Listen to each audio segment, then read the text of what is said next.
Hey everyone, in this video, I'm going to show you how to send large video files on Discord and is it possible. So if you're going to upload a file on Discord and it says your files are too powerful, then this means that your file is reaching up to more than 500 MB and you need to get neutral for that. However, we don't do that here. So I'm going to show you how to send a big file here on Discord. So first you have to go to any web browser and then type this in Gur, IMGUR. Click the very first link here.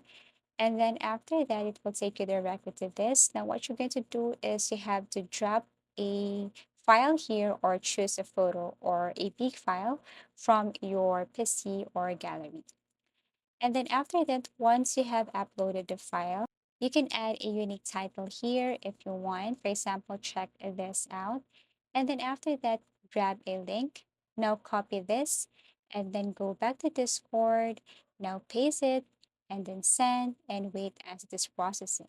So the members here on your Discord can see the file even if it's kind of big. So they can see it directly right here. So this is how you simply send large files or send video files on Discord. So if you have found this video helpful or if you want to suggest something, please do comment down below and please do like and subscribe to our channel. See you again in our next video tutorials.